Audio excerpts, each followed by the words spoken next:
我去给你做好吃的。不用，我们去便利店买吧，我请客。 Keesokan harinya, mereka semua memutuskan untuk pulang. Saat tiba di kediamannya, Anshin melihat Anseng yang sedang tidur di dalam mobil. Saat itu, ia baru tersadar bahwa kakaknya itu ternyata menunggu kepulangan mereka semalaman. Beruntung, di saat Anshin masih merasa tidak enak dengan kakaknya, Shin-er datang menjelaskan bahwa Anseng memang berniat menjemputnya. Pada akhirnya, Anseng dan Shin-er pun pulang bersama. Di dalam perjalanan, suasana sedikit berubah. Shin-er yang mulai merasa kalau sikap Anseng terhadap Anshin sudah melampaui batas seorang kakak, akhirnya ia menyampaikan perasaannya. Di sana, ia berkata bahwa Anshin sudah cukup dewasa dan tidak perlu terus-menerus diawasi. Ia juga mengaku sedikit cemburu karena belakangan ini Anseng terlihat lebih memprioritaskan Anshin dibanding dirinya. Mendengar itu, Anseng mencoba menenangkan Shin-er. Ia menjelaskan bahwa bagi dirinya, mereka berdua adalah adik yang sama pentingnya. Sikapnya terhadap Anshin tidak lebih dari kasih sayang seorang kakak kepada adiknya sama seperti ia menyayangi Shin-er. Mendengar itu, Shin-er pun hanya tersenyum meskipun ia menyadari jika kakaknya itu lebih mementingkan Anshin. 哥对你不好吗？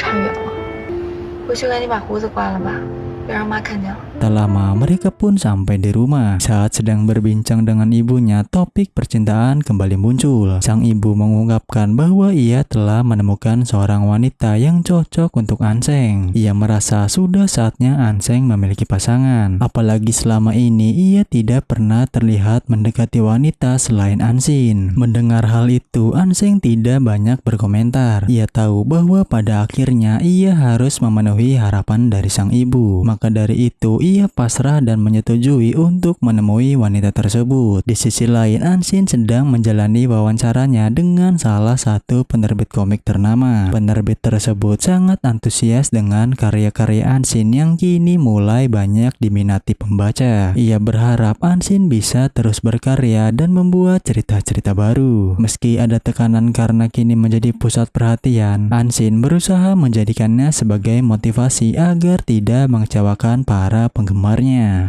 那我就期待一不小心捡到王爷能有一个完美的结局，我会一直追更的。辛苦了，加油！ Sementara itu, Yoyo mendapat panggilan dari ibunya yang memintanya pergi menemui seorang pria dalam sebuah pertemuan yang terkesan seperti perjodohan. Kali ini, Yoyo tidak bisa menolak karena ibunya mengancam akan memutus hubungan jika ia tidak datang. Merasa terpojok, akhirnya Yoyo menyusun rencana kecil. Ia meminta bantuan Anshin dan Zhao Lei untuk mempermalukannya di depan pria tersebut agar pertemuan itu gagal total. Namun saat Yoyo akhirnya tiba dan menoleh ke arah pria tersebut, betapa terkejutnya dia karena orang itu ternyata adalah Anseng. Saking bahagianya, Yoyo lupa memberitahu Anshin dan Zhao Lei untuk membatalkan rencana sabotase tersebut. Akibatnya tak lama kemudian, Anshin dan Zhao Lei muncul dan langsung membuat keributan. Tapi saat menyadari bahwa pria yang mereka hadapi adalah Anseng, mereka pun langsung salah tingkah dan malu sendiri. 给我一个交代，我现在我就交代。先生，拿我当什么绿王龟吗？这必须给我一个交代。许悠悠，你怎么能这么对安心。哥？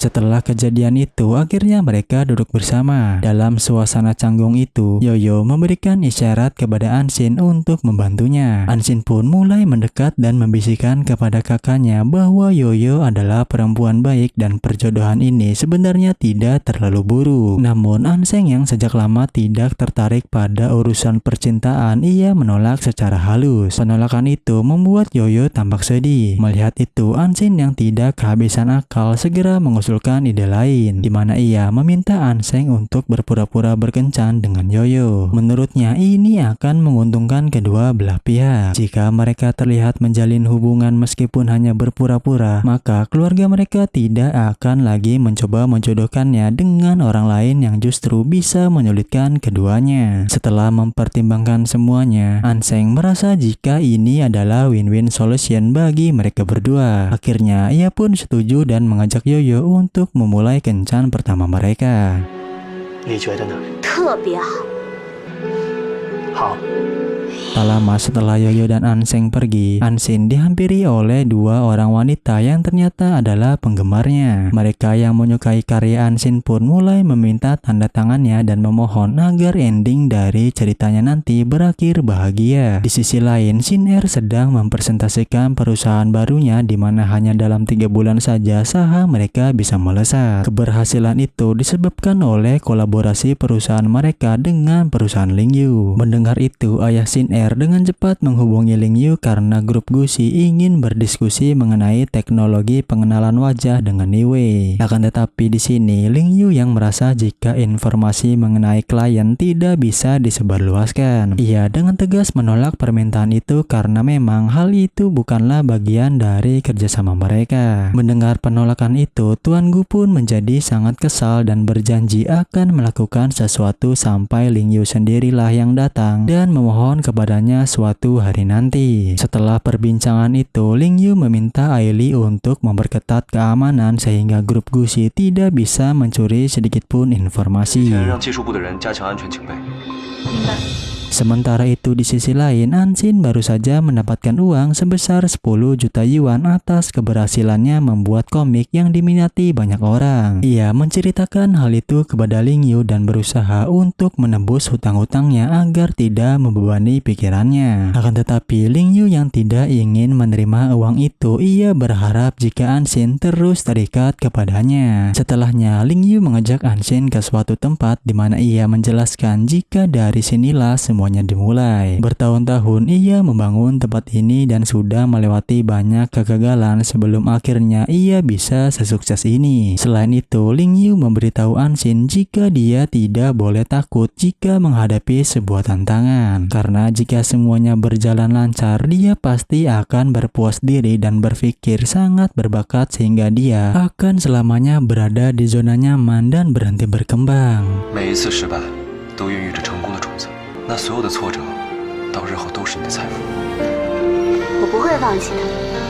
Saat kembali ke perusahaan, Lingyu dibuat terkejut karena salah satu divisi mengalami masalah mengenai teknologi terbaru mereka. Lingyu yang tahu jika ini perbuatan dari grup Gucci, ia pun meminta Aili untuk memutus antarmuka hubungan informasi dengan grup Gucci dan merilis pernyataan untuk melindungi perusahaan mereka. Ternyata masalahnya tak hanya sampai di situ. Akibat dari masalah ini, salah satu perusahaan terbesar di Amerika yang sebelumnya sudah sepakat untuk mengadakan promo besar-besaran saat hari jadi perusahaan Niwei, mereka tiba-tiba berubah pikiran dan menolak untuk berinvestasi dengan mereka. Selain itu, grup Gucci terpantau akan mengadakan upacara virtual karena mereka sudah membuat kontrak dengan perusahaan Amerika. Mendapati semua masalah itu, Lingyu tentu saja sangat kesal dan akan membalas perbuatan dari Tuan Gu.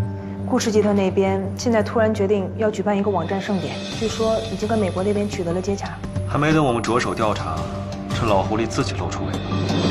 Tak lama setelahnya, berita klarifikasi perusahaan Niwei cepat menyebar di internet. Shin Er yang takut jika berita itu akan menyeret perusahaan barunya, akhirnya dia kembali ke kantor untuk menemui ayahnya. Pada awalnya, dia tetap teguh jika perusahaan baru milik Shin Er harus berkorban untuk menjatuhkan perusahaan Niwei. Akan tetapi di saat Shin Er mengatakan jika alih-alih menghancurkan perusahaan itu, alangkah baiknya mereka bersatu dengan Niwei dengan cara perjodohan keluarga. Sementara di sisi lain, Ansin masih memikirkan jalan cerita dari komik yang sudah ia mulai. Saat itu, ia bekerja sendirian karena dia sulit mencari inspirasi jika bekerja bersama-sama. Tak lama setelahnya, seseorang mengetuk pintu apartemen dan ketika ia membuka pintu, terdapat satu paket yang di dalamnya terdapat tangan palsu yang sudah dilumuri cairan berwarna merah. Seketika itu, tubuhnya gemetar dan ia menyadari jika itu adalah sebuah ancaman. Beruntung Anseng datang tepat waktu. Ia membawa Ansin masuk dan mencoba menenangkannya. Meski begitu, Ansin ternyata lebih memperdulikan masalah yang baru saja Lingyu dapatkan. Ia meminta kakaknya untuk tidak menceritakan kejadian ini kepada Lingyu karena dia tidak ingin menambah beban pikirannya dan pergi begitu saja. 算了吧，我不想把事情闹大。今天的事情你一定不要告诉李月，我不想再给他添麻烦。Di saat yang bersamaan, Shin Er mendatangi kantor Ling Yu untuk membuat sebuah kesepakatan. Di sana, ia mengatakan jika satu-satunya cara agar bisa menyelamatkan perusahaan Ling Yu hanyalah sebuah pernikahan. Nantinya, di saat perusahaan Ling Yu dan perusahaan Shin Er sudah merger, maka mereka akan menjadi satu perusahaan perdagangan terbesar di negara tersebut. Nantinya, jika semua masalah sudah mereda, maka mereka bisa kembali seperti semula. Mendengar tawaran itu, Ling Yu terlihat cukup ragu untuk menolaknya. Saat Shin Er mencoba membetulkan dasi Ling Yu yang sedikit miring, ia terpleset sehingga dia jatuh ke dalam pelukannya dan tepat saat itu Anshin datang dan melihat semuanya.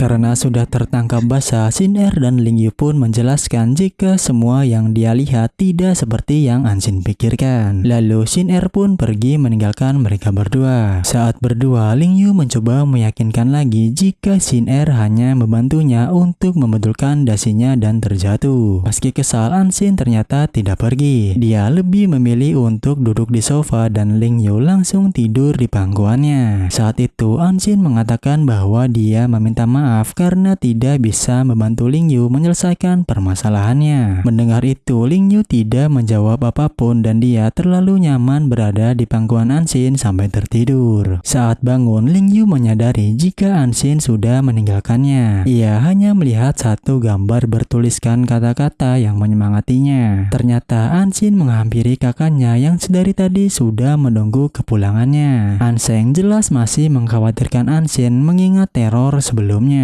Meski begitu, Anshin mengatakan bahwa kakaknya itu tidak perlu lagi mengkhawatirkannya. Pada akhirnya, Anseng pun pergi meninggalkan Anshin untuk berkencan dengan Yoyo.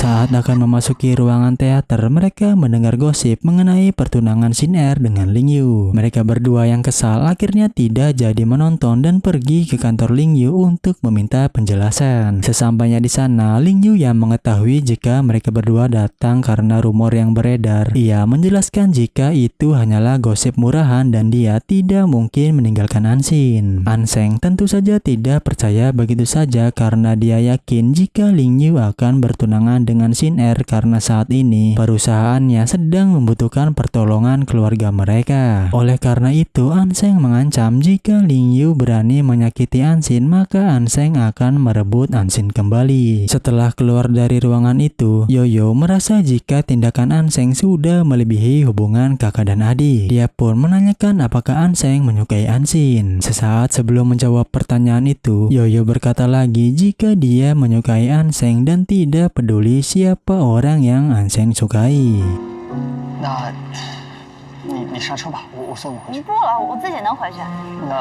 那我先回去了，到家之后给我个消息。 Saat Anseng sudah pergi, Yoyo menangis sangat keras sampai pada akhirnya Zhao Lei menghubunginya karena dia memiliki satu tiket meet and greet idolanya. Yoyo yang awalnya sangat bersedih, seketika hatinya menjadi sangat bahagia saat menghadiri acara tersebut. Di sana ia bertemu dengan idolanya, mendapati tanda tangannya, dan saat acaranya selesai ia hampir terjatuh karena dia disenggol oleh seseorang. Beruntungnya Zhao Lei datang tepat waktu dan langsung menolongnya. Di sisi lain, saat Anshin sedang menggambar, ia didatangi oleh Shin Er di apartemennya. Di sana, Shin Er membahas tempat tinggal Anshin karena tidak layak untuk dihuni. Pada awalnya, Anshin tidak marah karena tempat ini sudah sangat cukup untuk dirinya. Akan tetapi, di saat Shin Er membahas tentang insiden Anshin yang dikeluarkan dari sekolah, Anshin sudah tidak bisa menahan diri dan langsung mengusirnya. Meski begitu, Shin Er masih saja tidak mau pergi. Ia terus menyebutkan jika Anshin sudah membebani Ling sejak lama. Awalnya Ling Yu adalah CEO dari perusahaan Lingxi. Akan tetapi saat dia kecelakaan dan berurusan dengan Anshin, Ling Yu kehilangan posisi itu dan sekarang perusahaannya sendiri mengalami satu masalah yang tidak bisa Anshin bantu. Meskipun Ling Yu menyukainya, bagi Shin Er perasaan itu tidak bisa membantu Ling Yu menyelesaikan masalah masalahnya dan Shin Er sendirilah satu-satunya orang yang bisa membantu Ling Yu. Saat masih berdebat siapa yang paling pantas untuk Ling Yu, An Sheng datang dengan membawakan makanan untuk An Shin. Melihat hal itu, Shin Er sangat cemburu lantaran kakaknya itu tidak pernah memperdulikannya dan hanya memprioritaskan An Shin padahal dia sendirilah adik kandungnya. Setelah Shin Er pergi, An Shin pun mengusir An Sheng karena dia lagi-lagi memintanya untuk meninggalkan Ling Yu.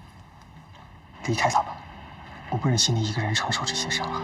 为什么你总是要让我离开我爱的人？你回去早点休息啊，我也累了，晚安。 Keesokan harinya, Ling Feng datang ke rumah untuk memberitahu situasi Ling Yu kepada ayahnya. Dia mengatakan jika sudah terjadi serangan kepada perusahaan Ling Yu sehingga ayahnya itu harus cepat bertindak. Akan tetapi, Ling Tian yang merasa lucu karena ini pertama kalinya Ling Feng mengkhawatirkan Ling Yu. Dia pun hanya bisa tertawa dan yakin jika Ling Yu akan menyelesaikan sendiri masalahnya. Sementara itu di perusahaan Niwei, An Shin datang menemui Ling Yu dengan membawakan makanan siang. Saat itu, Ling Yu sedang membahas kemungkinan seorang penyelundup di perusahaannya. Namun karena An Shin datang, Aili pun pergi dan meninggalkan mereka berdua. Saat itu, An Shin yang melihat Ling Yu masih tertekan karena semua yang terjadi, dia berinisiatif mengajak Ling Yu ke tempat hiburan, menaiki banyak wahana bersama. Dan di saat mereka berdua menaiki biang lala, ternyata Ling Yu ketakutan sampai kepalanya terbentur karena tidak bisa diam. Melihat itu, An Shin hanya tertawa dan mulai menenangkan Ling Yu yang masih saja ketakutan.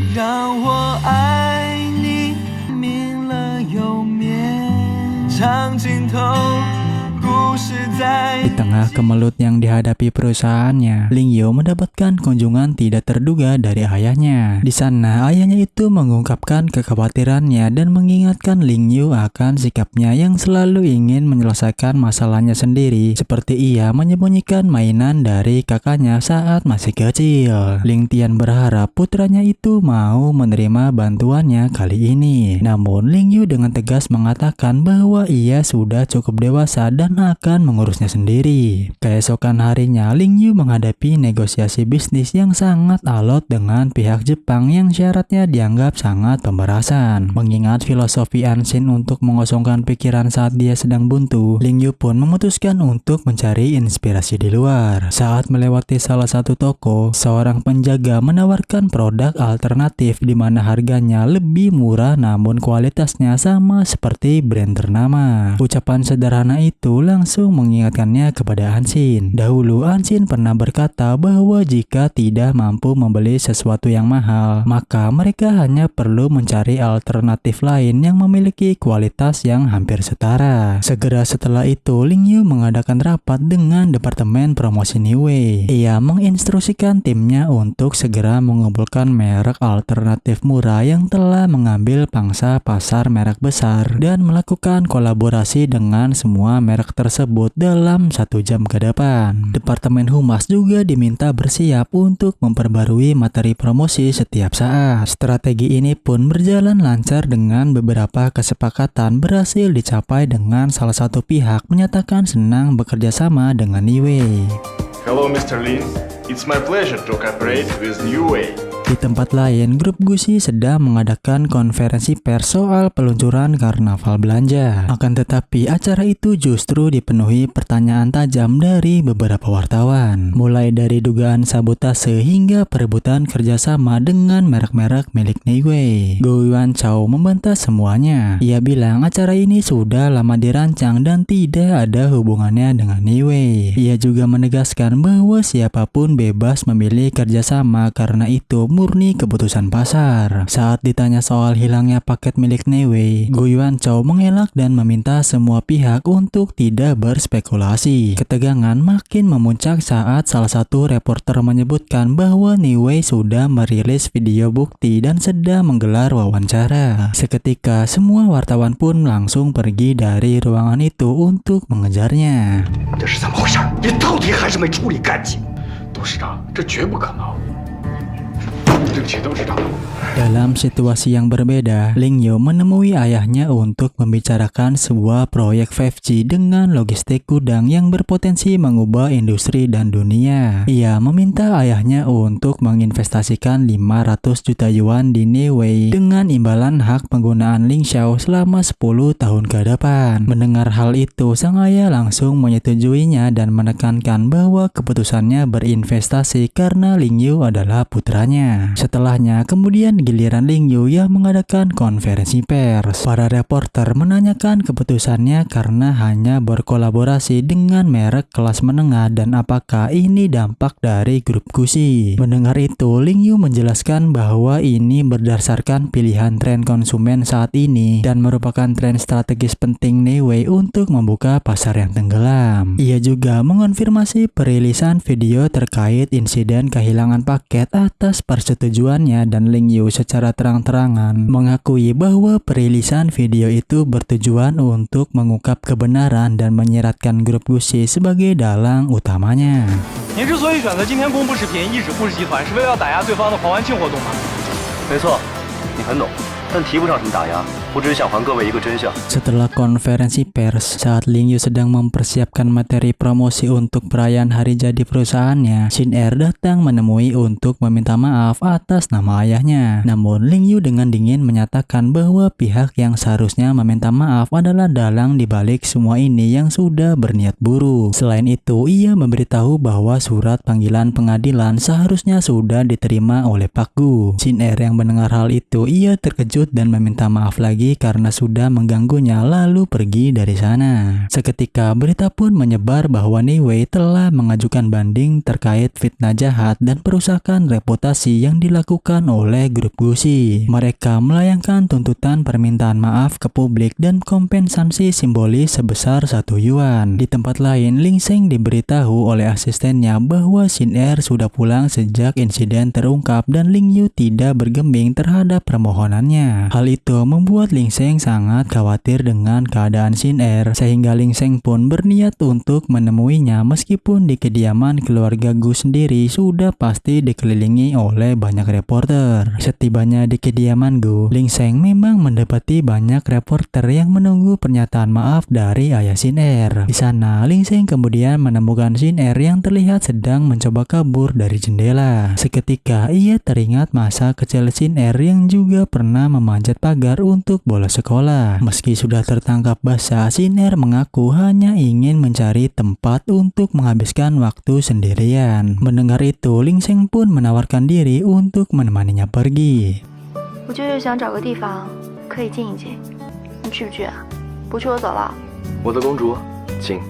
Sementara itu di kantor, semua karyawan membicarakan skandal grup Gucci dan tuntutan sebesar 1 yuan dari Neway. Mereka semua memuji tindakan Ling Yu yang dianggap keren dan mempermalukan lawannya. Selain itu, mereka juga sangat antusias dengan penjualan produk baru mereka yang berhasil terjual lebih dari 100 juta unit hanya dalam 3 menit saja. Mendapati berita itu, salah satu karyawan berusaha memberitahu Ling Yu. Namun sayangnya, Ling Yu sudah meninggalkan kantor beberapa waktu yang lalu karena merasa jika bosnya itu sudah tahu bahwa mereka akan sukses besar. 想必他早就知道我们这次能大获全胜了。果然，你老板还是你老板。 Sementara itu, Ling Yu ternyata sedang mempersiapkan sebuah kejutan untuk Anxin. Namun di sana, Aili memberitahukan bahwa Anxin sudah pergi dari kediamannya entah kemana. Ling Yu yang khawatir, ia pun mendatangi kediaman Gu Anseng yang masih saja dikerubungi oleh para reporter. Saat berhadapan dengan Nyonya Gu, Ling Yu tidak diberi kesempatan untuk berbicara dan langsung diusir karena Anseng tidak ada di sana. Tidak ingin menyerah, akhirnya Ling Yu berhasil menemukan Anseng yang sedang berada di sebuah kafe. Di sana, Ling Yu langsung menanyakan di mana Anxin berada. Akan tetapi, alih-alih mendapatkan jawaban, Ling Yu malah disalahkan oleh Anseng jika dia adalah penyebab Anxin pergi.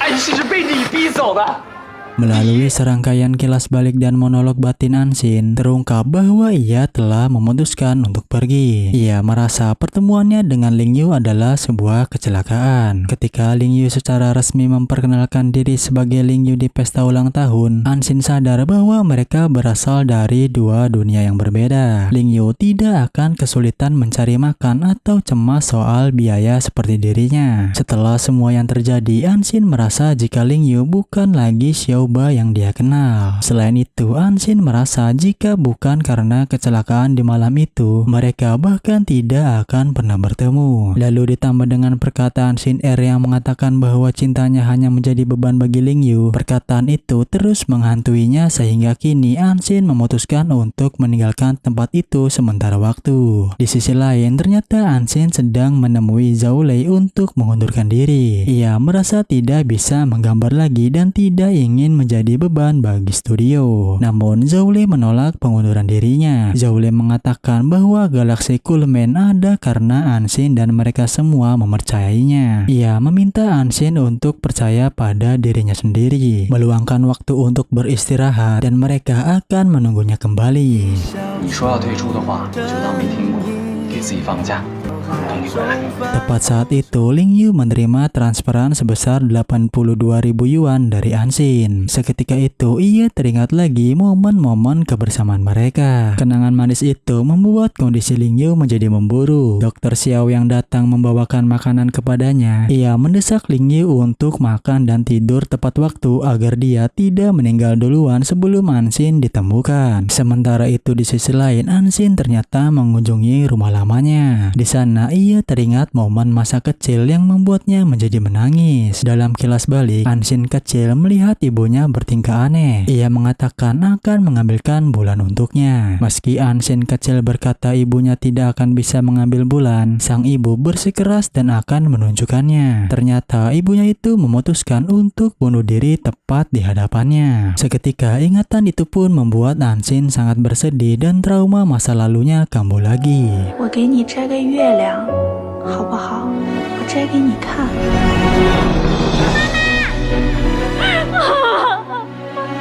Sementara itu, Ling Yu masih dirundung cemas atas kepergian Anshin. Ia tidak bisa diam dan terus berusaha mencari keberadaannya. Tepat saat itu, Shin Er datang membawa kue kesukaan Ling Yu. Dia berharap permintaan maafnya bisa membuka kembali pintu hubungan mereka. Meskipun menjaga jarak, Ling Yu tetap menunjukkan kepeduliannya saat melihat tangan Shin Er yang terluka. Tapi ketika Shin Er mulai berharap bisa menggantikan posisi Anshin, Ling Yu justru mengalihkan pembicaraan dan memaksa mencari tahu di mana Anshin berada. Karena Shin Er tidak tahu apa-apa, dia hanya terdiam sampai akhirnya Ling Yu menolak kue yang dibawakan oleh Anshin dan mengusirnya. Tak lama setelah itu, Ling Sheng menemukan Shin Er yang sedang bersedih. Meski kecewa, Shin Er tetap yakin suatu saat nanti Ling Yu akan kembali kepadanya. Melihat itu, Ling Sheng pun berjanji akan selalu berada di sisinya meskipun dia tahu Shin Er tidak akan melihat pengorbanannya. 我当然明白，星儿，我会保护好你的，相信我，我会不顾一切保护你。 Di tempat lain, Anshin yang sedang melukis di luar rumah, ia melihat seorang pedagang permen yang mengingatkannya pada Anshin kecil. Saat itu, dia mengikuti bayangannya yang mengantarkan dia ke sebuah rumah kosong yang membuat dia tidak sadarkan diri karena mengingat masa kelam di hari itu. Di masa itu, ternyata Anshin bertemu dengan seorang wanita yang nampak mencurigakan. Ternyata di sana wanita itu sudah menculik anak laki-laki dan kini Anshin menjadi korban keduanya. Saat bersama, Anshin mengaku sebagai Xiao dan anak laki-laki itu ialah Yuan Yuan. Setelah beberapa hari berada di sana, Anshin kecil berhasil melepaskan ikatan di tangannya dan mengajak Yuan Yuan untuk melarikan diri. Mereka berdua ditemukan oleh polisi yang sedang berpatroli dan akhirnya wanita itu berhasil ditangkap. Saat sedang diobati, Yuan Yuan berterima kasih kepada Anshin kecil karena sudah menyelamatkannya. Oleh karena itu, dia berjanji akan membalas kebaikan Anshin suatu saat nanti. 小毛豆，我会回来找你的。Sementara itu di tempat lain, Aili berhasil melacak kemungkinan keberadaan Ansin dan segera mengatur perjalanan Lingyu untuk pergi ke sana. Berbekal foto yang dia miliki, Lingyu menyusuri sudut kota dan bertanya kepada siapapun yang ia temui. Pada akhirnya dia menemukan keberadaannya dan saat Ansin terbangun, ia terkaget karena sudah ada Lingyu di hadapannya. Di sana, Lingyu mengirim sebuah sketsa di mana Ansin akhirnya menyadari jika Lingyu adalah anak laki-laki yang dulu pernah ia temui, yaitu Yuan Yuan. Ternyata Lingyu sudah mengetahui jika Ansin adalah Xiao Maodou sejak pertama kali menginjakkan kaki di rumah Ansin. Ansin yang awalnya marah karena tahu Lingyu hanya berpura-pura amnesia, akhirnya dia luluh saat mendengar semua itu dilakukan untuk menyelidiki siapa yang ingin mencelakainya. Meski masih ada ketakutan dalam dirinya, Ansin mulai terbuka. Mereka saling menguatkan, bercanda, dan perlahan hubungan mereka mulai membaik. 你想怎么教训我都行，只要你让我留在你身边就好。 Keesokan harinya, Ansin membuka foto lama tentang ibunya. Di sana, dia melihat satu foto yang sobek dan potongan itu kemungkinan adalah ayah kandungnya. Tepat saat itu, Lingyu terkejut melihat seseorang yang ada di potongan tersebut. Namun di sana, Lingyu tidak berkata apa-apa dan hanya memberikannya kepada Ansin sehingga dia bisa menyatukan foto tersebut. Seketika, Ansin menjadi sangat sedih. Lingyu yang melihat itu pun dia mencoba menenangkannya. Di sisi lain, Aili yang sedang berjoging, dia menemukan anak kucing yang terluka. Dia membawa kucing itu kepada dokter Xiao sehingga dia langsung mengobatinya. Mereka berdua menamai kucing itu sebagai Xiao Ai dan memutuskan untuk merawatnya bersama-sama. Entah mengapa saat itu mereka tidak bertengkar seperti biasanya dan malah nampak semakin dekat karena kucing tersebut.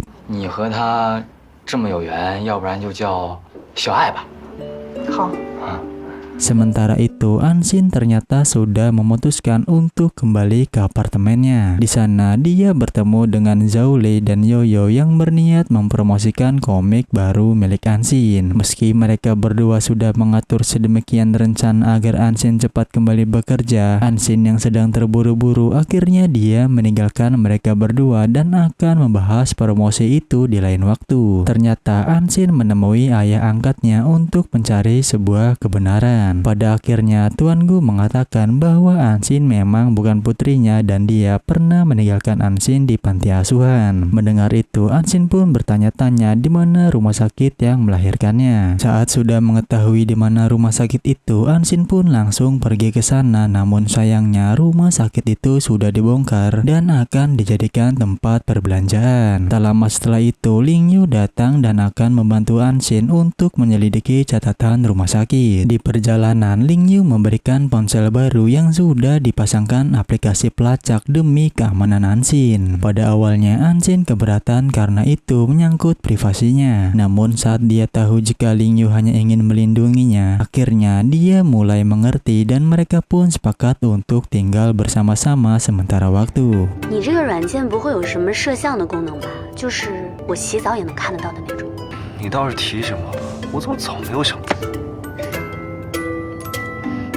Setelah kembali ke apartemen Lingyu, mereka berdua mulai membangun kembali kebersamaan yang sempat hilang. Saat merapikan barang, Ansin menemukan sebuah komik edisi terbatas yang selama ini ia cari. Ternyata Lingyu sengaja menyimpannya dan baru bisa memberikan komik itu di hari ini. Selain komik itu, Lingyu ternyata memberikan satu kotak hadiah kepada Ansin yang saat dibuka, ternyata isinya ialah satu set lingerie yang membuat Ansin menjadi malu. Saat sedang tersipu malu, Ansin tiba-tiba terjatuh karena menginjak balon yang bertebaran di bawah lantai. Saat Lingyu menolongnya, dia juga ikut terjatuh sehingga mereka berdua pun berpelukan dan berciuman. 你饿了，我去给你做好吃的。不用，我们去便利店买吧，我请客。Hari-hari mereka kembali terisi kebersamaan. Mereka pun mulai berbelanja ke minimarket untuk makan malam bersama. Sepulangnya di sana, Ling Yu mengganti kode sandi pintu apartemen mereka menjadi 0411. Ansin yang merasa kombinasi angka itu sangat asing dan bukan tanggal lahir mereka berdua, akhirnya dia bertanya-tanya apa arti dalam angka tersebut. Malam itu, Ansin dengan penuh perhatian memasak untuk Ling Yu. Dalam suasana hati yang santai, ia menggoda Ansin dengan bertanya apakah Ansin lebih memilih uang atau dirinya. Ansin dengan senyum malunya, ia mengatakan bahwa Ling Yu jauh lebih berharga dari apapun. Namun kehangatan itu sedikit terganggu oleh rasa cemburu Ling Yu karena Ansin menyebut nama Anseng saat mereka sedang berbicara. Sementara itu, Anseng yang masih memikirkan Ansin, ia menghubungi Yoyo dan mendapatkan kabar bahwa Ansin kini tinggal bersama Ling Yu. Meskipun mencoba bersikap tenang dengan berpura-pura bersyukur karena Ansin baik-baik saja, raut wajah kecewanya tidak bisa dia sembunyikan di hadapan adik perempuannya. Shin Er yang masih belum menerima keadaan, dia menyalahkan Ansin karena sudah merebut Ling Yu dan menyindir bahwa perhatian Anseng pun tampak lebih dari sekedar kakak beradik. Mendengar itu, Anseng dengan sabar mencoba menjelaskan bahwa cinta tidak bisa dipaksakan. Namun Shin Er tetap pada keyakinannya bahwa Ling Yu suatu hari nanti akan kembali kepadanya dan menyatakan bahwa waktu 10 tahun penantiannya pasti akan terbayarkan. 如果没有顾安心，我和林月哥哥早都已经在一起了。我也相信我跟他一起这么多年的感情，他会想明白，谁有资格站在他的身边，那个人一定是我，我不会放弃的。 Di sisi lain, Ling Yu memberikan jam tangan untuk memantau kesehatan Ansin. Di sana, ia melihat detak jantung Ansin berdebar sangat kencang. Melihat itu, Ling Yu pun mulai menenangkan Ansin untuk tidak memikirkan banyak hal. Di pagi hari, Ansin menerima paket dari seseorang yang ternyata diberikan oleh Shin Er untuk Ling Yu. Pada awalnya, ia sangat curiga. Namun, di saat ia mengingat lagi jika mereka sudah berbuat janji untuk saling percaya satu sama lainnya, akhirnya ia mengurungkan untuk membuka paket itu dan menyimpannya. Mereka kemudian pergi berbelanja perabotan untuk melengkapi apartemen mereka. Saat memilih ranjang, interaksi mereka penuh canda dan kemesraan. Setibanya di rumah, mereka pun menyusun perabotan dan aksesoris yang sudah mereka beli. Ansin pun mencoba setup baru untuk pekerjaannya dan di saat dia meminjam handphone Ling Yu untuk memotret hasil karyanya, ia menyadari satu hal jika handphone Ling Yu tidak terkunci. Dikarenakan hal itu bisa sangat berbahaya jika ponselnya tertinggal, akhirnya Ling Yu pun meminta Ansin untuk menggunakan kode 0411 seperti kode apartemen mereka. Kali ini Ansin mencari tahu makna angka tersebut dan menemukan kenyataan pahit bahwa 11 April adalah ulang tahun Shin Er. Saat diselidiki lebih lanjut, Ansin menemukan foto Ling Yu yang sedang mencium Shin Er di pesta ulang tahun tersebut. Tentu hal itu membuat Ansin sangat cemas. Di saat itu mulai timbul keraguan kepada Ling Yu dan rasa tidak nyaman kembali menghantuinya. 4月11日，顾希儿生日。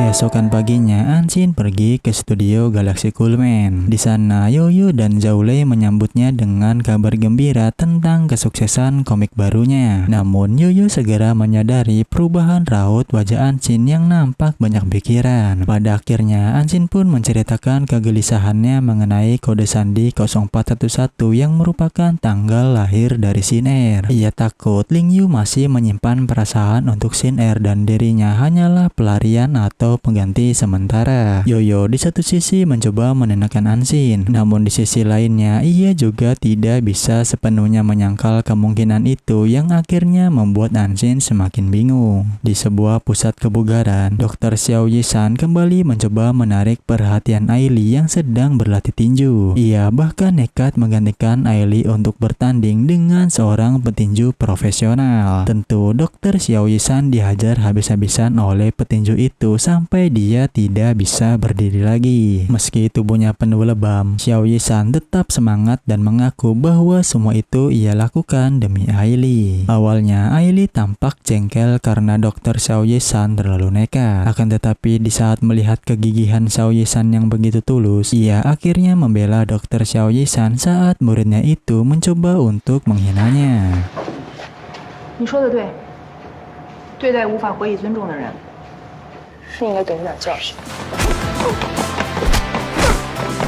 Sementara itu, kabar baik datang dari galaksi Coolman. Zhao Lei memberitahu Anshin dan Yoyo bahwa mereka mendapatkan tawaran besar untuk merancang citra perusahaan. Tawarannya cukup menggiurkan karena jika semua berjalan dengan baik, maka finansial studio mereka bisa terpenuhi selama setengah tahun. Pada awalnya, Anshin sangat senang karena mendapatkan tawaran yang sangat gila itu. Namun di saat dia tahu bahwa perusahaan itu ialah perusahaan Niwei, ia menjadi sedikit ragu karena takut urusan pekerjaannya bisa menimbulkan konflik dengan urusan pribadinya. Meski begitu, Zhao Lei berhasil memaksa Anshin untuk mempresentasikan pekerjaannya dan di saat mereka semua sudah setuju, Ling Yu mengajak Anshin untuk pergi ke ruangannya dengan dalih membicarakan sebuah bisnis. 这位是顾总监吗？ 是。 你来一下我办公室吧，我有些理念要私下跟你传达一下。 Di dalam ruangan jauh dari suasana formal rapat, Ling Yu menggoda Anshin mengenai penampilannya yang sangat kaku. Ia kemudian menarik Anshin ke dalam pelukan dan menciumnya dengan sangat lembut. Sebuah momen yang seolah menghapus sementara keraguan dan kecemasan yang sempat menghantui Anshin. Momen itu menegaskan kembali ikatan di antara mereka berdua. Setelah momen hangat di kantor Ling Yu, Anshin kini lebih bersemangat mengerjakan proposal desain citra perusahaan untuk Niwei. Ia begitu fokus hingga tanpa sadar menggunakan pembersih wajah Ling Yu sebagai pasta gigi. Sebuah kecerobohan kecil yang membuat Ling Yu sangat geli sekaligus menggemaskan. Mereka kemudian membahas sketsa awal Anshin yang ternyata menyisipkan elemen pasangan, kemungkinan terinspirasi dari ide maskot armadillo yang pernah mereka bicarakan. Meskipun suasana kerja terasa menyenangkan, Anshin tetap profesional. Saat berangkat menuju Niwei keesokan harinya, ia meminta Ling Yu untuk menurunkannya di persimpangan jalan agar tidak ada yang curiga dengan hubungan mereka. Di ruang rapat Niwei, Anshin mempresentasikan konsepnya dengan target audiens generasi pasca 90-an yang tinggal sendirian. Sayangnya, respon awal dari tim Niwei tidak sepenuhnya positif. Beberapa anggota merasa meskipun target pasarnya tepat, desain Anshin terkesan jadul dan tidak sejalan dengan citra Niwei yang modern. Melihat itu, Ling Yu pun membubarkan rapat pertama mereka dan meminta desainer utama agar tetap berada di ruangan itu untuk membahas kelanjutannya. 都发言完了吧？这次只是初次评定，了解了彼此的诉求之后，相信您方可以提供更好的设计方案。散会，请贵方的主要设计师留步，我有些意见要和你单独讨论一下。 Setelah mereka semua pergi, Ling Yu mencoba memberikan beberapa masukan dan solusi spesifik agar semuanya berjalan dengan lancar. Namun sebelum mengatakan semua itu, Anshin dengan cepat menolak dan bertekad untuk berhasil atas kemampuannya sendiri. Mendengar itu, Ling Yu hanya tersenyum dan percaya jika Anshin bisa melewati rintangan kecil ini. Untuk membantunya, Ling Yu mengizinkan Anshin untuk melakukan studi lapangan agar dia bisa mempelajari budaya perusahaan secara langsung. Pada akhirnya, Anshin pun memulai penyelidikannya di kantor Niwei. Ia berkeliling dan mengamati interaksi antar karyawan dan suasana kerja. Saat sudah diberikan protofon atau alat komunikasi di perusahaan itu, Anshin diminta untuk menemui Ling di sebuah ruangan. Di sana, Ling lagi-lagi tidak bisa menahan dirinya untuk terus berdekatan dengan Anshin. Saat mereka berdua sedang berciuman, tiba-tiba salah satu karyawan memasuki ruangan itu dan mereka berdua pun menjadi salah tingkah. 看来公司的安保系统该升级了。 Malam harinya, saat Anshin sedang bekerja di apartemen, Ling Yu mendapati kaki Anshin melepuh akibat terkena air panas karena sudah mengantuk. Dengan penuh perhatian, Ling Yu membersihkan dan mengobati luka di kaki Anshin. Momen ini membawa mereka pada perbincangan yang lebih mendalam. Anshin merasa meskipun dirinya sering ceroboh dan membuat masalah, kebersamaan dengan Ling Yu membuat segalanya terasa lebih mudah. Mendengar itu, Ling Yu yang tidak ingin Anshin ceroboh lagi, ia memintanya keduanya untuk terus bersama sehingga Ling Yu bisa selalu menjaga dan merawatnya. Keesokan harinya, Yoyo dan Zhao Lei mengunjungi Anshin untuk mempersiapkan semua materi yang dibutuhkan. Di sana terdapat satu karakter berbentuk landak yang sudah didesain sedemikian rupa agar sesuai dengan citra perusahaan. Melihat itu, Ling Yu pun mendoakan Anshin dan teman-temannya agar berhasil di presentasi esok hari. Di pagi harinya, Anshin pun mulai mempresentasikan desain baru yang dia sebut sebagai Armadillo. Setelah melakukan beberapa riset dan revisi hasil studi lapangannya, desain yang Anshin presentasikan itu disukai semua atasan di perusahaan Ling Yu sehingga mereka menerimanya. 我给它取名为 Watch， 它的寓意是注视和守护。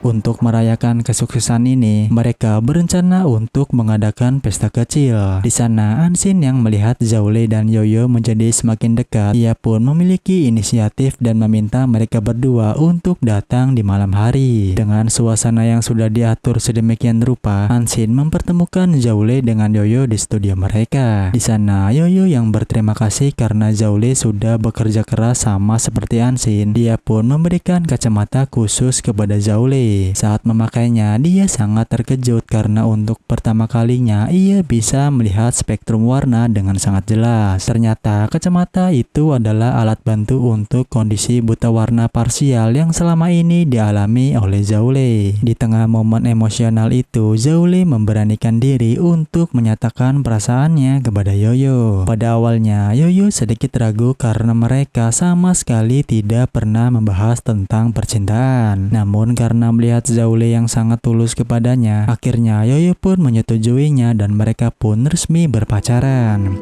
我可能不是你喜欢的类型，但是为了你，我可以跟你喜欢的一些和谐共存，跟我试试。你这是在跟我表白吗？你也觉得挺奇怪的吧？那试试就试试呗。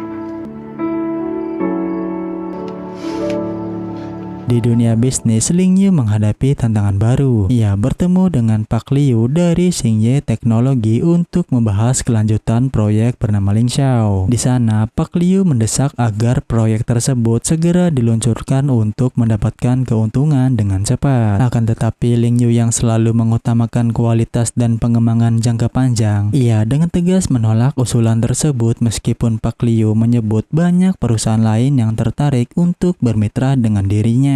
Tak lama setelah penolakan tersebut, ternyata Pak Liu menghampiri Gu Anseng untuk melakukan kerjasama. Dengan Pak Liu yang kini telah berpindah pihak kepada perusahaan grup Gusi, Anseng tampak sangat puas dengan perkembangan ini dan melihat peluang besar untuk mendominasi pasar. Sementara itu di sisi lain, Xin Er terus kepikiran tentang kebersamaannya dulu dengan Ling Yu. Dia menerima balik paket yang dikirim sebelumnya dan Ling Yu meminta agar Xin Er berhenti mengirim paket apapun ke rumahnya. Saat akan hendak pergi ke kediamannya, dia dikunjungi oleh Ling Sheng yang mengajak dia untuk makan malam bersama. Ling Sheng kembali mengungkapkan perasaannya yang tulus dan tidak berubah untuk Xin Er, lalu memberikannya sebuah anggur sebagai simbol penantian dan kesetiaannya. Oleh karena itu, Xin Er seketika terdiam. Dia terharu oleh ketulusan dari Ling Sheng. Namun meski begitu, dia masih belum memberikan jawaban pasti atas perasaan dari Ling Sheng. 小盛，我知道你要的不是一句空口的道谢，可是我现在没有办法给你任何承诺。我不需要你任何承诺，我只希望你能变回从前那个开心的你，就够了。 Sementara itu, langkah besar tengah diambil oleh Ling Yu. Sebelum proyek Ling Xiao diumumkan secara resmi di konferensi e-commerce, ia telah berhasil mengamankan pendanaan fantastis sebesar 1 miliar yuan dari sejumlah investor besar. Di hadapan para investornya, Ling Yu dengan penuh keyakinan memaparkan potensi proyek dari dirinya, lalu visi yang sangat tajam, eksekusi yang matang, dan strategi yang menjanjikan untuk keuntungan yang sangat besar. Semua investor tentu saja tidak ragu akan kemampuan Ling Yu sehingga dia berhasil menekan kontrak dengan beberapa perusahaan. Setelah pertemuan penting itu, Ansin datang ke kantor Ling Yu untuk membawakan makanan. Saat sampai di sana, ia mendapati Ling Yu yang sedang tertidur pulas di sofa karena kelelahan. Perlahan Ansin mendekat dan ketika Ling Yu terbangun, Ansin menggoda sekaligus menyatakan dukungannya untuk proyek Ling Xiao yang sedang Ling Yu kerjakan. Mendengar itu, Ling Yu sangat bersyukur karena memiliki wanita yang selalu mendukungnya. 不是所有人都能找到为之奋斗的目标的，而你找到了目标在奋斗，所以呢，你什么都不要想，大胆的做就好了，大不了我养你。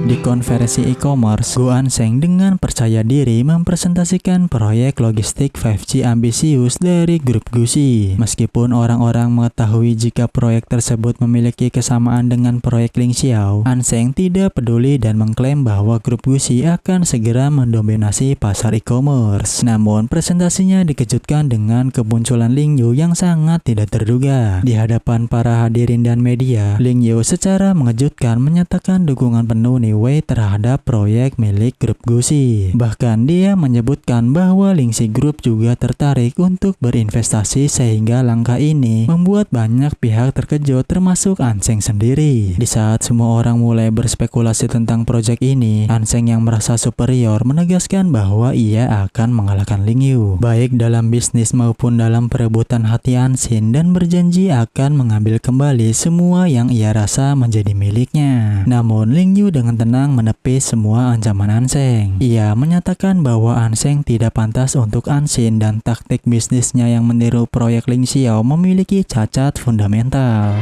从今天开始，不管是事业还是感情，我都不会因为迟来一步败给你。属于我的，我会一天一天打回来。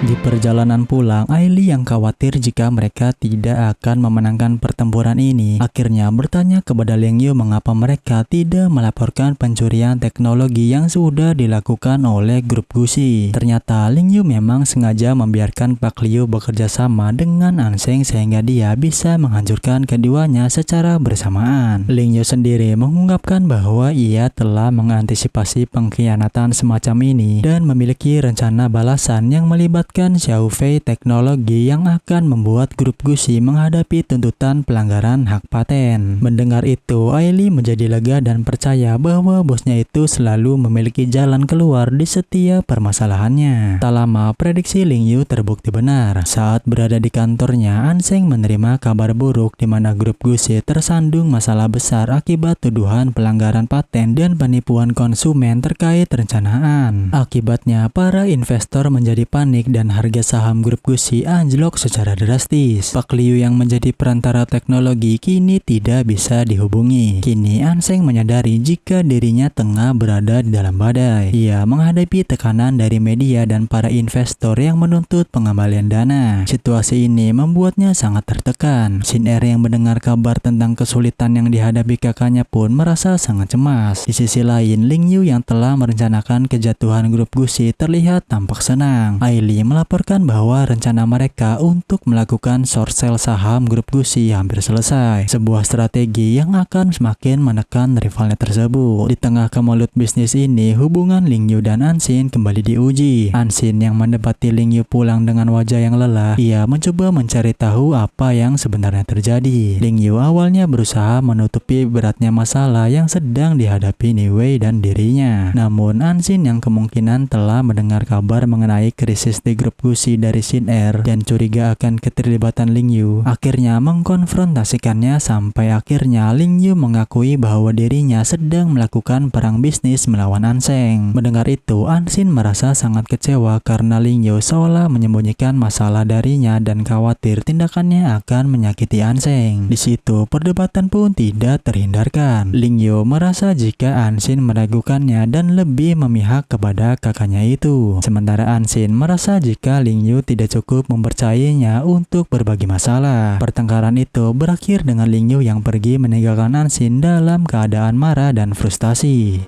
对于你现在质问我，对于你开始袒护他，我怎么能不在意？你不就是听信了别人的话，在心疼他吗？你要这么想，我无话可说。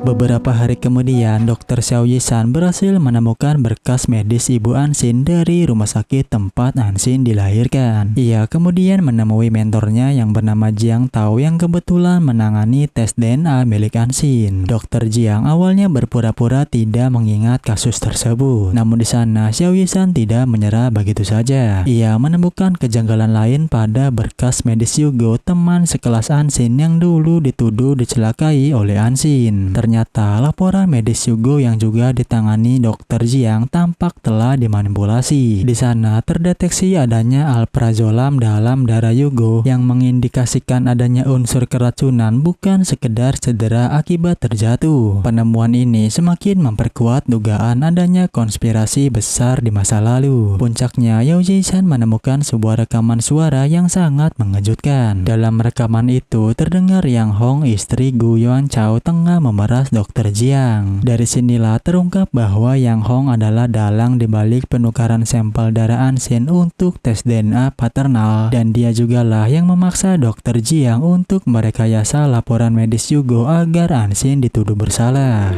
杨红当时和江涛老师一起在血液科任职，他就偷偷的把血液样本调了报。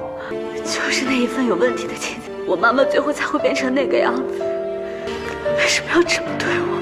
Dengan kepingan teka-teki yang mulai tersusun, Anxin memberanikan diri untuk menemui Yang Hong. Yang Hong dengan sikap dingin dan angkuhnya, ia membenarkan bahwa ia sudah lama mengetahui jika Anxin bukanlah putri kandung dari Gu Yuanchao. Ia menepis semua pertanyaan Anxin mengenai kejanggalan tes DNA dan insiden dari Yugo. Bahkan tak hanya sampai di situ, dia menyarankan Anxin untuk melupakan masa lalu dan tidak mengganggu Sin Er. Anxin meski kecewa dengan sikap Yang Hong, ia tidak menyerah begitu saja. Tekadnya untuk mengungkap kebenaran dan membersihkan namanya justru menjadi semakin kuat. Meski ia harus menghadapi tembok besar manipulasi dan rahasia kelam keluarga Gu, hubungannya dengan Ling Yu yang kembali merenggang menambah beban di pundaknya, dan hal itu membuatnya semakin terisolasi dalam perjuangan mencari keadilan. Di sisi lain, Anxin sedang berbicara dengan Sin Er di kamarnya. Di sana ia mendengarkan curhatan adiknya itu yang masih belum bisa merelakan Ling Yu dan menyalahkan kehadiran Anxin atas semua yang sudah terjadi kepadanya. Dengan lembut, Anxin berusaha menenangkan Sin Er dan meminta adiknya itu untuk melihat perjuangan Ling Sheng yang selalu ada di sisinya. Di tengah perbincangan itu, Ling Yu tiba-tiba menghubungi Anxin untuk mengajaknya bertemu setelah perayaan hari jadi sekolah mereka. Mengetahui hal itu, Sin Er memanfaatkan kesempatan saat kakaknya pergi untuk mengambil satu botol minuman. Di sana, Sin Er mengajak Ling Yu bertemu di auditorium kecil di sisi timur sekolah menggunakan handphone milik kakaknya.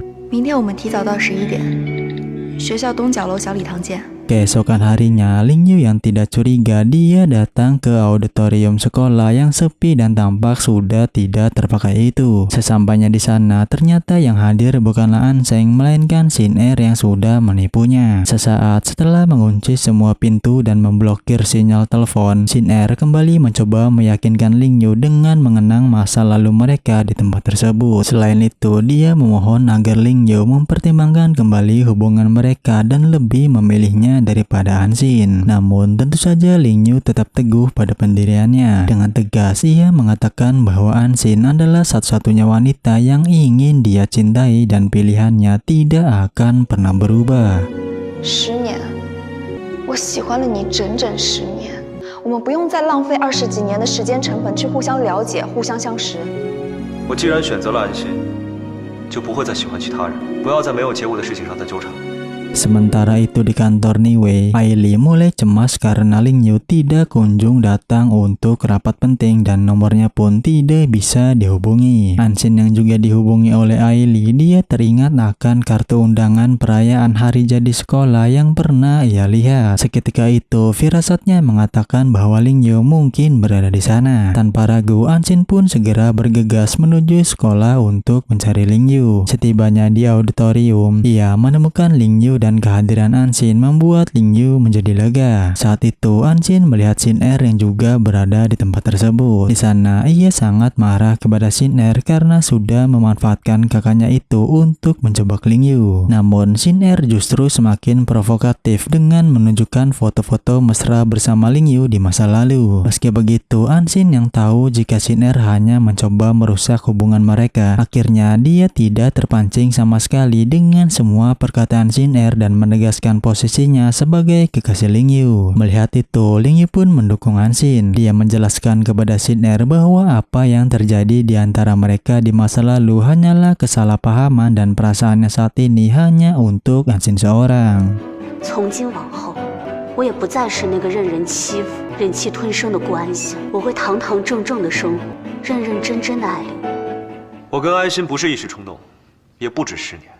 至于和你，就跟那张照片一样，只是个误会。 Dalam perjalanan pulang, Ling Yu meyakinkan Anshin bahwa ia akan menyelesaikan masalahnya dengan Shin Er. Anshin meski masih sedikit terpengaruh, dia mencoba memahami dan mempercayai Ling Yu. Tak lama setelah Ling Yu dan Anshin pergi, Ling Sheng datang ke auditorium dan menemukan Shin Er yang tengah termenung karena lagi-lagi Ling Yu mengabaikannya. Melihat itu, Ling Sheng dengan kesabaran dan kasih sayang yang tulus, ia mencoba menghibur Shin Er dan menemani dalam kesedihannya. Meskipun ia tahu perasaan Shin Er bukan untuknya, ia tetap menawarkan diri untuk mengantar Shin Er pulang dan menunjukkan dukungannya yang tidak pernah berubah. Sementara itu, Ling Yu dan Anshin yang masih dalam perjalanan, mereka mendapatkan kabar bahwa ayahnya tiba-tiba saja menjadi kolaps dan dilarikan ke rumah sakit. Tanpa pikir panjang, mereka pun langsung menuju ke rumah sakit dan saat tiba di sana, semua keluarga sudah berkumpul termasuk para petinggi perusahaan. Namun di saat genting seperti itu, seorang direktur perusahaan memanfaatkan situasi dengan menyarankan agar Ling Feng untuk sementara waktu mengambil alih kepemimpinan di Lingxi Group. Tepat saat itu, pengacara keluarga Ling membuka surat kuasa darurat dan wasiat yang telah disiapkan oleh Ling Tian jika terjadi sesuatu kepadanya. Saat dia membacakan surat itu, semua orang menjadi sangat terkejut termasuk Ling Feng karena ayah mereka telah menyatakan bahwa perusahaan akan diambil alih sementara oleh Ling Yu jika terjadi sesuatu kepadanya. Awalnya Ling Yu ragu akan tanggung jawab tersebut, namun di saat Anshin mendukung dan akan mendampingi keluarganya di rumah sakit, akhirnya Ling Yu pun pergi meninggalkan mereka semua. Setelah malam yang panjang dan melelahkan, Ling Yu tertidur dan bermimpi buruk. Ia kembali dihantui oleh trauma masa lalu dan saat terbangun sudah ada Anshin di sampingnya yang langsung menenangkannya. Untuk menghilangkan stres dan memberikan sedikit keceriaan, Anshin mengajak Ling Yu pergi ke sebuah taman bermain. Di sana mereka kembali merasakan kebahagiaan sederhana dan bermain berbagai wahana seperti anak-anak. Ling Yu tampak lebih rileks kali ini. Dia mulai membuka diri dengan menceritakan ketakutannya dan semua impiannya kepada Anshin. Di sana Anshin hanya bisa memberinya semangat dan berjanji akan terus berada di sampingnya. Perkataan itu membuat hubungan mereka berdua menjadi semakin erat dan Ling Yu pun semakin senang karena kehadiran Anshin.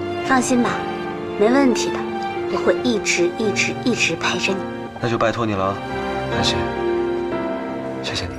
Setelahnya, Ling Yu mengambil langkah tidak terduga. Ia menemui Anseng bukan untuk melanjutkan perseteruan, melainkan untuk menawarkan kerjasama bisnis antara Niwei dan grup Gusi. Ling Yu menjelaskan bahwa ia melakukan ini demi Anshin dan juga untuk menunjukkan kepada Anseng bahwa ia tidak berniat untuk menghancurkannya. Anseng yang terkejut dengan tawaran tersebut akhirnya mengakui bahwa proyek Ling Xiao memang original milik Ling Yu dan mulai mempertimbangkan proposal kerjasama mereka. Di tengah semua drama dan konflik yang terjadi, sebuah momen bahagia akhirnya menghampiri Ling Sheng dan Gu Shin Er. Ling Sheng dengan keberanian yang telah lama ia kumpulkan akhirnya memutuskan untuk melamar Shin Er di sebuah tempat yang sangat romantis. Shin Er yang akhirnya menyadari ketulusan dari Ling Sheng dan lelah dengan pengejaran yang sia-sia terhadap Ling Yu, tiba-tiba menerima lamaran tersebut dengan air mata yang mulai jatuh di pipinya dan pada akhirnya mereka berdua menemukan kebahagiaan yang selama ini mereka cari.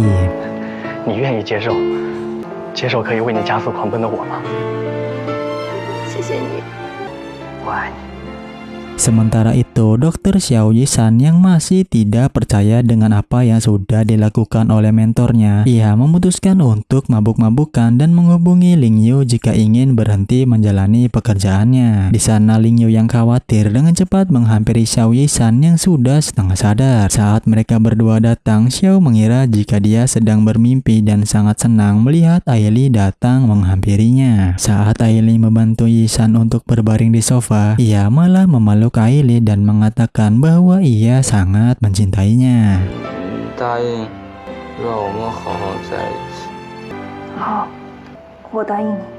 Di malam hari, Anxin menghabiskan waktu bersama Ling Yu sambil menatap tulisan-tulisan buram peninggalan ibunya. Di sana banyak tulisan yang telah memudar. Namun dari sisa-sisa kata yang terbaca, ia mencoba merangkai kisah hidup dari sang ibu. Ia merenung sambil membayangkan senyum ibunya yang mungkin seringkali dipaksakan agar dirinya tidak ikut bersedih. Seketika itu, sebuah pertanyaan besar muncul di benaknya. Sebuah pertanyaan, apakah ibunya akan menjalani hidup yang lebih bahagia jika tidak pernah bertemu dengan ayahnya. Ling Yu yang melihat kegundahan Anxin mencoba untuk menghiburnya. Ia mengatakan bahwa setidaknya dari foto-foto yang ada, terlihat jelas bahwa ibunya pernah merasakan kebahagiaan dan kenangan indah itulah yang harus Anxin ingat selalu. Setelahnya, Ling Yu mulai mengungkapkan rasa bersalahnya karena kesibukannya. Di sana, dia berjanji akan lebih banyak meluangkan waktu untuk Anxin dan mengurangi jam kerjanya. Namun Anxin justru memberinya semangat untuk terus bekerja keras, mengatakan bahwa pria pekerja keras yang bersinar akan selalu mempesona. Lalu menambahkan jika lebih baik Ling Yu juga bisa lebih lembut tidak hanya kepadanya tetapi juga kepada orang-orang di sekitarnya seperti Aili dan bahkan menyebut nama Xiao Yisan.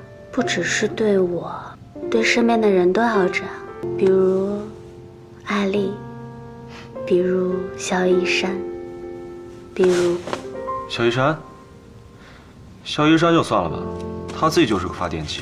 Sementara itu, Xiao Yisan sendiri memberanikan diri mengunjungi Aili di apartemennya dengan membawa kucing peliharaan mereka. Aili yang terkejut dengan kedatangannya, dia tidak sempat berbasa-basi lebih lama karena Ling Yu meneleponnya untuk urusan pekerjaan. Setelah telepon ditutup, Aili dengan sikapnya yang masih sedikit kaku mencoba meminta Xiao Yisan untuk pergi karena ia masih memiliki pekerjaan. Namun meski Xiao Yisan sudah diusir, ia tidak kunjung pergi. Dia kemudian langsung membantu Aili untuk membersihkan dan menata ulang apartemen Aili yang terlihat sangat berantakan. Ia bahkan sudah membawakan tempat tidur untuk Xiao Ai dan satu set peralatan makan baru. Hal itu Xiao Yisan berharap bahwa Aili bisa lebih sering memasak dan menikmati waktu di rumahnya. Meskipun awalnya ragu, Aili akhirnya membiarkan Xiao Yisan tetap berada di sana. Saat sedang makan berdua, Aili perlahan mulai terbuka. Ia mengaku bahwa dirinya memang lebih suka bekerja dan sering merasa enggan untuk pulang. Mendengar hal itu, Xiao Yisan menawarkan diri untuk menjadi teman dan pendamping Aili untuk mengisi kekosongan di dalamnya. 我突然意识到，是不是两个人的生活要比一个人美妙的多？你愿意让我走进你的生活，让我一直陪着你吗？我等你。 Sementara itu di sisi lain, Zhao Lei memberitahu Yoyo bahwa dia akan merenovasi studio mereka. Selain itu, dia juga berterima kasih karena Yoyo sudah membantu dia untuk mewujudkan cita-citanya. Di saat Aili terus mendapatkan telepon dari Xiao Yisan yang membuat Anxin bertanya-tanya mengapa Aili tidak menjawabnya, di sana Aili hanya menjelaskan jika dia hanya tidak nyaman mengangkat telepon dari seseorang saat sedang bekerja. Mendengar itu, Anxin mengatakan bahwa Aili tidak boleh mengesampingkan kebahagiaannya hanya untuk pekerjaan. Dia harus mulai peduli kepada Xiao Yisan karena dia terlihat sangat menyukainya. Setelah perbincangan itu, Anxin pun kembali ke studio untuk mengawasi renovasi yang sudah direncanakan. Di sana, Aili yang sudah mendapatkan perintah dari Ling Yu untuk mengawasi Anxin. Akhirnya, mereka duduk bersama dan menceritakan awal mula Aili bertemu dengan Ling Yu. Dahulu, itu, Ailey hanyalah seorang petarung jalanan yang hampir dihabisi oleh lawannya. Namun saat itu dia diselamatkan oleh Ling Yu yang membebaskannya dari perbudakan dan menjadikannya sebagai pengawal pribadinya. Mendengar hal itu, Anshin pun menyimpulkan jika Ailey selalu tertutup dan tidak mau menerima seseorang karena dia menghargai Ling Yu. Oleh karenanya, Anshin pun meminta Ailey untuk dekat dengan seseorang. Karena jika dia terus saja menutup diri, maka Ailey tidak bisa mengetahui betapa bahagianya saat mereka menemukan seseorang yang sangat ia cintai. 我在遇到李月之前，也真的没有奢求过能像现在这么快乐，这么幸福。其实接纳一个人并没有这么难，我可以。 Setelah membicarakan itu dengan Ailey, Anshin pun menghampiri Xiao Yisan dan melihat isi pesan mereka berdua di mana Ailey hanya membalas pesan seadanya. Seketika itu, Anshin pun memberikan saran agar Yisan melakukan sesuatu yang bisa menghilangkan semua keraguan dan kecemasannya sehingga nantinya Ailey berpikir bahwa dia benar-benar layak untuk dicintai. Setelah menerima saran itu, di malam harinya Yisan mengajak Ailey pergi ke taman dengan membawa satu bunga mawar dan berniat untuk menembaknya. Akan tetapi di sana Ailey mengatakan bahwa dia sudah pernah memberitahu Yisan bahwa dia bersedia untuk menerimanya. Ketika mengingat hal itu, Xiao Yisan pun membuang bunga yang Ailey pegang dan langsung memeluknya. 笨蛋，我不是已经答应你了吗？啊，你真的忘了？ Keesokan harinya, Anseng melihat laporan keuangan ibunya di mana dia mengeluarkan banyak uang untuk satu orang yang sama dan orang itu ialah Yugo. Sementara itu di saat yang bersamaan, Yugo dihampiri oleh seseorang yang meminta dia untuk segera menjebak Anshin. Nampaknya Yugo juga setuju karena dia ingin membalas perbuatan Anshin di masa lalu. Setelahnya, Anshin pun dihubungi oleh Yugo yang memintanya untuk datang ke suatu tempat karena ia ingin berbicara. Anshin sendiri yang masih merasa bertanggung jawab atas kemalangan Yugo, akhirnya dia memutuskan untuk menemuinya. Saat tiba di sebuah gedung terbengkalai, Anshin dihampiri oleh seseorang dan dia langsung diculik olehnya. Di sisi lain, Anshin secara tidak sengaja mendengar percakapan ibunya di mana dia sudah menculik Anshin di suatu tempat. Pada akhirnya, Anshin pun bergegas pergi untuk mencari Anshin. Sementara itu, Ling Yu sendiri dihubungi oleh seseorang yang memintanya untuk datang karena kali ini Anshin sedang bersamanya. Saat sampai di lokasi itu, dia melihat Anshin sudah disekap dan pria itu meminta Ling Yu untuk menandatangani sebuah kontrak perjanjian. Dikarenakan Ling Yu tidak memiliki pilihan lain, akhirnya dia dengan terpaksa menandatangani surat itu dan di saat ia ingin memberikannya, Ling Yu menarik lengan pria itu sehingga terjadi perkelahian di antara mereka.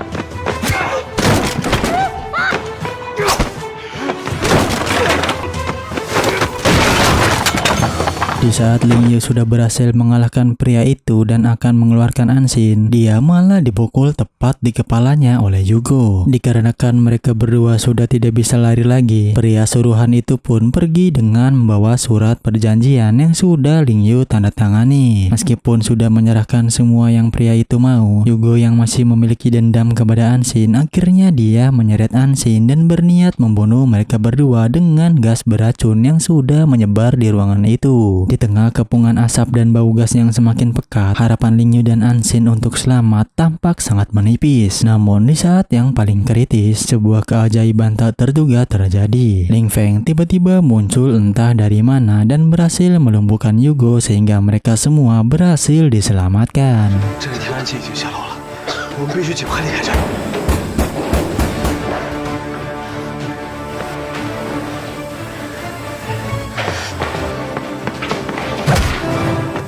Setelah berhasil keluar, Anshin dan Ling Yu pun mengucapkan terima kasih kepada Ling Feng karena sudah menyelamatkan mereka. Mendengar itu, Ling Feng yang gengsi akhirnya beralasan bahwa dia hanya tidak suka ada orang lain selain dirinya yang merundung adiknya itu. Memang dia memiliki niat jahat untuk merebut semuanya, namun dia juga mengakui jika tidak akan melakukannya sampai sejauh ini kepada adiknya. Seketika itu, Ling Yu mulai teringat laporan dari Ailey jika Ling Feng memang tidak ada di sana saat kecelakaan yang pernah ia alami. Dari serpihan-serpihan informasi dan kejadian janggal yang dialaminya, mulai dari bocornya rencana kolaborasi perayaan hari jadi ke grup Gucci, pencurian ide proyek Ling Xiao, hingga kemudahan akses terhadap stempel resmi ayahnya, Ling Yu mulai membuat kesimpulan jika bukan kakaknya maka hanya ada satu orang, yaitu adiknya sendiri, karena stempel resmi ayah mereka hanya bisa diakses oleh ketiga anaknya. Mendengar itu, pada awalnya Ling Feng tidak percaya bahwa adik mereka melakukan semua ini. Akan tetapi dengan semua bukti ini, Ling Feng akhirnya mulai percaya jika adiknya itu memang memaksa Ling Yu untuk menandatangani surat pemindahan saham sebelum ayahnya itu sembuh dari penyakitnya. Tak lama setelah itu, bertepatan dengan kedatangan Anseng, Yugo terbangun dari pingsannya. Anseng yang sebelumnya mendengar percakapan ibunya dengan Yugo, akhirnya dia menanyakan kebenarannya kepada Yugo. Di sana, dia juga menjelaskan jika semua ini sudah diatur oleh ibunya, di mana Yugo sudah dimanfaatkan karena dahulu dia sudah diselamatkan oleh ibunya. Dengan tambahan satu bukti itu, akhirnya semua tampak jelas. Namun meski begitu, mereka yang tidak punya bukti kuat untuk melawan Ling Seng, akhirnya Ling Yu pun memutuskan untuk memalsukan kematian mereka berdua. Tujuannya adalah untuk membuat Ling Seng dan Yang Hong merasa aman dan lengah, sehingga mereka bisa lebih leluasa untuk mengumpulkan bukti-bukti kejahatan yang telah dilakukan oleh keduanya. Ling Feng meski berat, dia tetap setuju untuk membantu menyebarkan berita palsu ini dan mengatur narasi publik.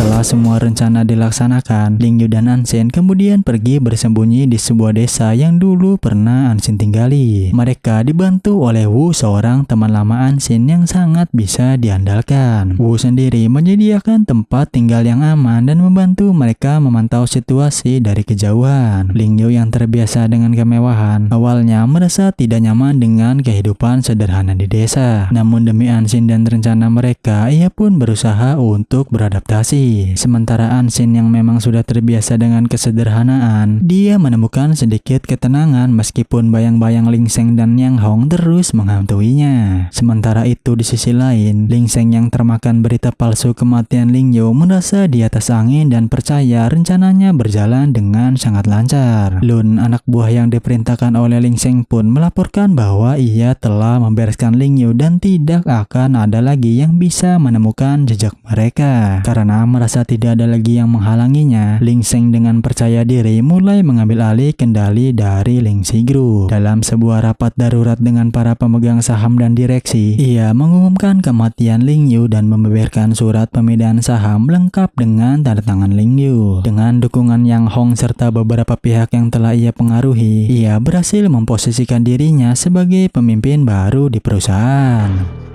我再强调一点，我不希望有任何人把私人感情夹带到工作当中，希望各位谨记。 Sementara itu, Yang Hong yang juga percaya jika Ling Yu dan Anshin telah tiada, dia merasa sangat lega karena rahasia kelamnya terkait pemalsuan tes DNA Anshin dan insiden Yugo kini tidak akan muncul lagi. Tak lama setelah itu, Shin Er datang menemui kakaknya. Dia juga nampak tidak bahagia karena Ling Yu dan Anshin lagi-lagi menghilang dari hidupnya. Meskipun mereka berdua tidak terlalu dekat seperti kakak dan adik, Shin Er ternyata masih memiliki rasa khawatir kepada Anshin karena mereka adalah keluarga. Tak ingin larut dalam kesedihan, Shin Er memberitahu kakaknya bahwa dia sudah dilamar oleh Ling Seng dan akan segera menikah. Mendengar itu, Anshin menjadi sangat bingung dan tidak tahu harus berkata apa. Setelah semua yang dia ketahui, tentu saja dia tidak mau jika adiknya itu menikah dengan Ling Seng. Akan tetapi Anshin yang tidak mau langsung membongkar semuanya, akhirnya dia hanya terdiam di saat adiknya itu pergi meninggalkan. 你们两个之间真的够了，哥！为什么我做的所有选择，所有人都要挑三拣四的？哥哥只是想保护好所有人，我会一直站在你身后的。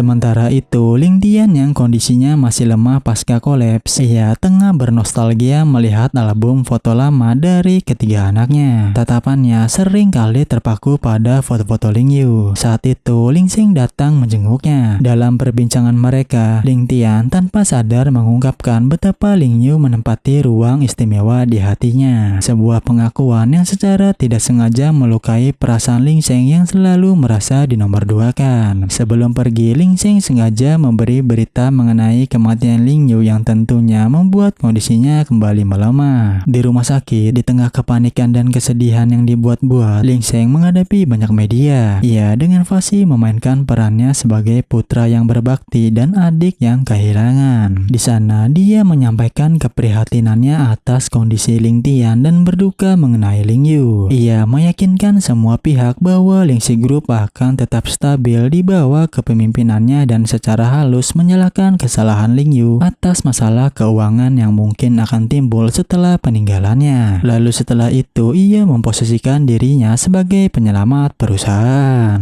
Kabar mengenai kondisi Ling Tian dan manuver Ling Xing sampai ke telinga Ling Yu dan Anxin yang masih bersembunyi di desa nelayan. Melihat Ling Yu yang sangat marah dan khawatir akan kondisi ayahnya, Anxin berusaha menenangkan Ling Yu. Akan tetapi Ling Yu yang sadar bahwa mereka tidak bisa terus bersembunyi, akhirnya mereka menyusun rencana untuk kembali ke kota, menghadapi Ling Xing secara langsung dan mengungkap semua kebusukannya.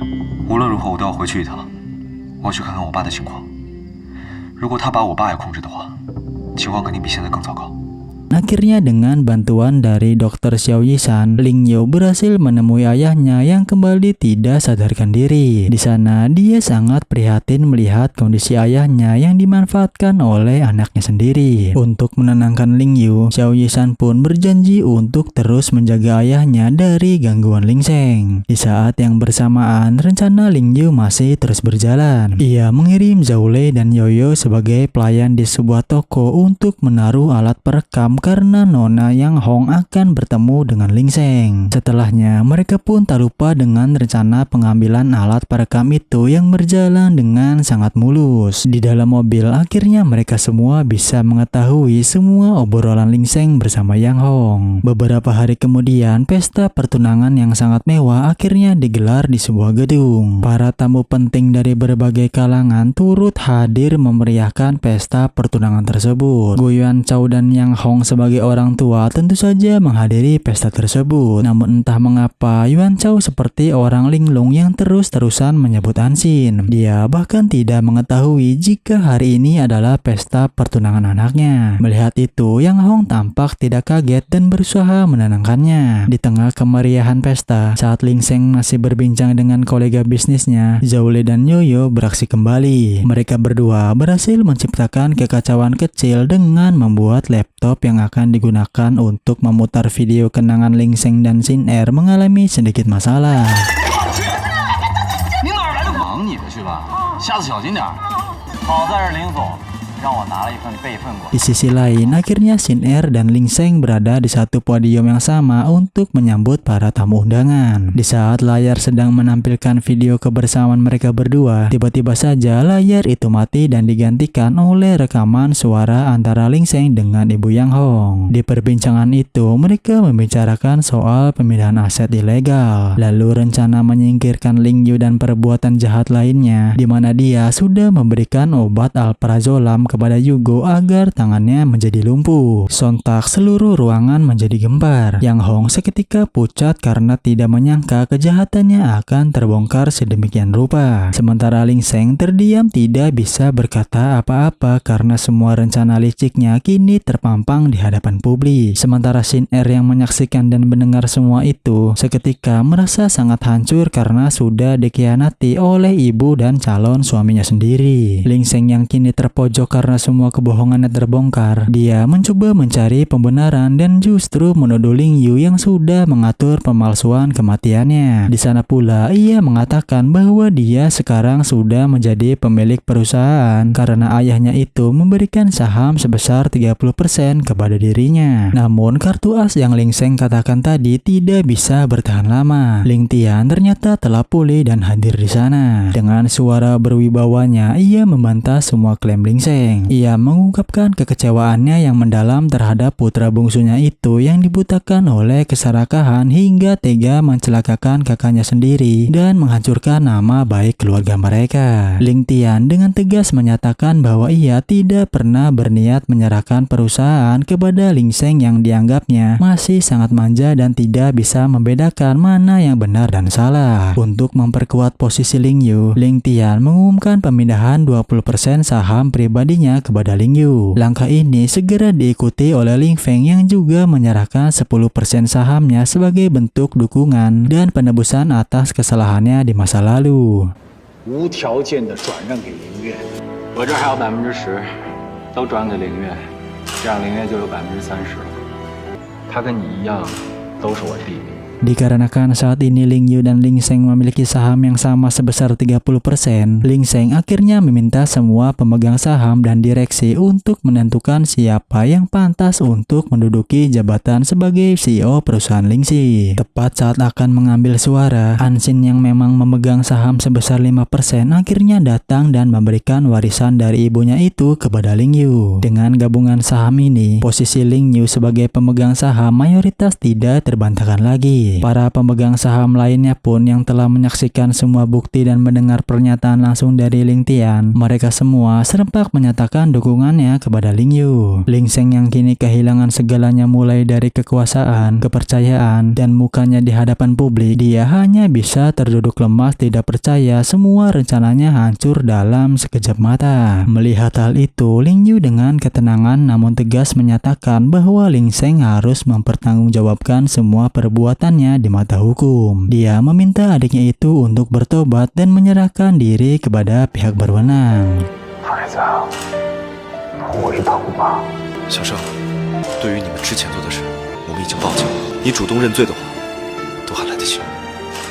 Setelahnya, Ling Yu menemui Ling Feng di perusahaan. Semua dekorasi di ruangan tersebut ternyata sudah diubah oleh Ling Feng karena kini Ling Yu resmi menggantikan posisi ayahnya. Di saat itu, Ling Yu mengatakan kepada Ling Feng bahwa dia akan menunjuk kakaknya itu sebagai CEO grup Lingxi karena dia ingin meneruskan perusahaan Niwei dan membangun kantor baru untuk anak perusahaannya yaitu Ling Xiao. Mendengar itu, Ling Feng sangat senang. Dia akan mendukung penuh perusahaan adiknya tersebut. Oleh karenanya, kini Ling Yu bertemu dengan Anseng untuk menandatangani perjanjian kerjasama yang sebelumnya sudah mereka sepakati. Di sisi lain, kabar baik juga datang ke studio Galaxy Coolman, di mana mereka yang kini semakin dikenal sedang merekrut pegawai baru. Kedua pasangan yang semakin serasi itu berharap kepada mereka semua untuk bekerja bersama-sama membangun Galaxy Coolman menjadi lebih baik lagi. Sementara itu, Xiao Yisan mengajak Ailey untuk pergi berlibur memanfaatkan kondisi perusahaan yang sedang membaik. Di saat yang bersamaan, Xin Er mengunjungi Ling Sheng di dalam penjara. Meski masih memendam rasa kecewa, ternyata Xin Er berharap agar Ling Sheng memperbaiki diri. Dia bersedia menunggunya keluar dari dalam penjara sehingga mereka bisa memulai kehidupan baru. Keesokan harinya di studio Galaxy Coolman, Ansin mendapatkan kabar dari Ailey jika Ling Yu sudah menghilang entah kemana. Ansin yang khawatir, dia langsung pergi ke rumah Ling Yu dan menemukan Hansa Plus yang dulu pernah dia gunakan. Seketika itu, dia teringat lokasi di mana dia memberikan Hansa Plus tersebut. Sesampainya di sana, dia malah menemukan satu kotak besar yang ternyata berisi sepeda motor yang dulu pernah ia gunakan. Saat mendekati motor itu, Ansin menemukan satu petunjuk di mana dia diminta untuk mengantarkan barang tepat waktu. Pada akhirnya, Ansin pun pergi mengikuti arah petunjuk yang membawa dia ke sebuah taman hiburan yang dulu pernah ia kunjungi bersama Ling Yu. Sesampainya di sana, Ansin sangat terkejut karena Ling Yu lah yang sudah mempersiapkan semua ini. Di tengah suasana taman bermain yang ceria, akhirnya Ling Yu melamar Ansin dan memintanya untuk menjadi pendamping hidup selamanya. Ansin yang terharu, dia pun meneteskan air mata bahagianya dan menerima lamaran dari Ling Yu.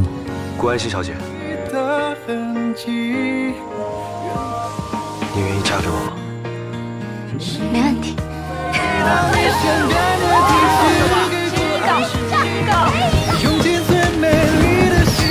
Beberapa waktu kemudian, Ling Yu dan Anshin tengah menikmati kebahagiaan mereka sebagai pasangan yang akan segera menikah. Di sana, mereka bercanda tentang nama calon anak kembar mereka yang bernama Xiaoji dan Xiaoli. Nama-nama itu cukup sederhana namun memiliki banyak makna. Di tengah tawa dan kehangatan, mereka memandang masa depan dengan penuh harapan, cinta, dan keyakinan bahwa segala rintangan telah membuat mereka semakin kuat dan tidak terpisahkan. Dan itulah ending dari drama ini.